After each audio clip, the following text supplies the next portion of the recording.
Next time you have an opportunity to make a difference for animals, will you be brave enough? Yes or no?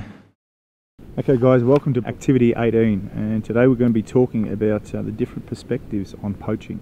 Conservationists and game rangers. Conservationists and game rangers are quite frustrated, one, with the resources we have to try and do our job, and two, with the dangers that are out there.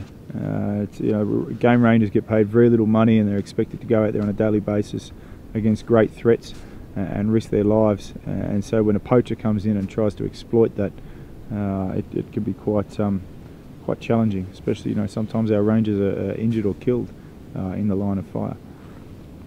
Tourists, well, for one, a lot of the time they don't even understand the struggle that's going on behind the scenes. They come over, they get picked up from the airport in a nice air-conditioned bus, taken to a 5-star hotel, go out on the game drive, and they're back at home sitting in their restaurant at their lodge, commenting on how great a day it is. Meanwhile, behind the scenes, there's a war raging. A lot of the time too, tourists, they don't want to see a dehorned rhino, and they don't understand the reasons behind some reserve's decision to take that horn off before a poacher can get to it. And so there's always some different sort of mindsets you've got to deal with in that respect. Local businesses, or most of the businesses we're talking about in these areas surrounding these wildlife reserves, are tourism based. And so if all of a sudden you've got a big 5 which becomes a big 4, it's going to threaten their businesses. If less people are willing to travel to this area, or to any particular area where there's wildlife or game to view, then it's going to affect the local businesses, and that has a flow-on effect to the local communities, the children that these people support with their businesses, and so on and so on. I read that 1 in 13 people in Africa are employed through the tourism industry. Foreigners, we've been very fortunate to have this green army building up around the world. So we've got all these people, even though they're not out here on the front lines, they're still dedicated to protecting animals, and they do that through a number of ways. Some people even come out to Africa and spend time with us on our anti-poaching patrols. Farmers, a farmer we talk about in Africa can be someone who looks after wild animals, as well as another farmer which looks after, say pigs or cows or chickens. Now, a game farmer here is obviously going to be very frustrated if someone's coming in and poaching one of his animals and taking out what is quite a significant asset. He's just as frustrated by the fact that he's putting all this money into protecting these assets, a rhino, and then can't sell the horn. And the only option, the only person that makes money out of his rhino being poached is a poacher. So there's a lot of frustration there, and there's a lot of farmers, game farmers, who are up in arms. This trade ban, which just continues to go on and on. Okay, sport hunters. Now, hunting is always a very contentious issue.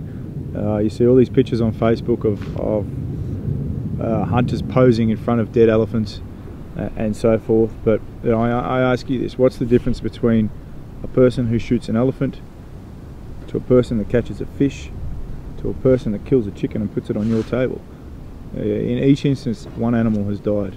And I know that we create these different levels of what animal is worth what in our own heads, but really that's only the levels that we create. A chicken's life to a chicken is just as important as an elephant's life is to an elephant. Now, as a conservation community over here, it's very hard for us to deny the large sums of money that comes into the continent from hunters. People pay a significant amount of money to go out and hunt these magnificent animals, and it really is. It's unfortunate that we often have to rely on these big sums of money from hunters to maintain the balance of an entire ecosystem and maintain your annual budgets. There's a lot of areas that we've worked in and come across that we do see hunters moving through. Government. When we're talking about governments, and I'm not just talking about here in Africa, but globally,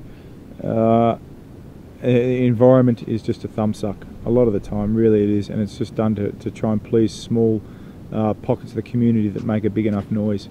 Australia, you take all the organisations that look after animals, both domestic and wild, and all the organisations that look after the environment, and they attract just 5% of all donations made each year to charities.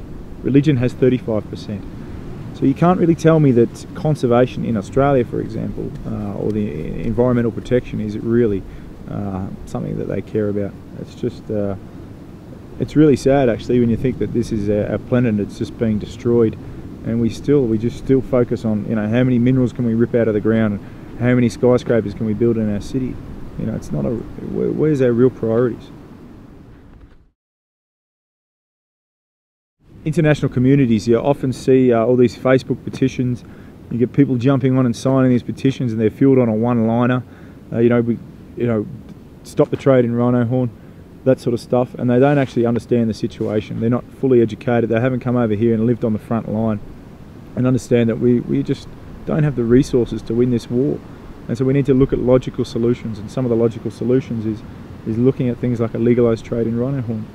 And it's unfortunate because the people that get on these petitions and sign them, those petitions are handed to the politicians or policymakers. Those policymakers then go to meetings such as CITES, Convention on the International Trade in Endangered Species. They're the ones that are voting yes or no for a trade in rhino horn. They're not the ones that live over here in Africa on the front lines. They're not the ones that have to walk in on a carcass when it's been taken down by poachers, and they're not the ones that have to go and put the remains of a shot poacher or a shot ranger into a body bag at the end of a patrol. So thanks very much for tuning in today, guys and girls. Your teacher's now going to take you through an activity which covers some of the topics that we've spoken about today.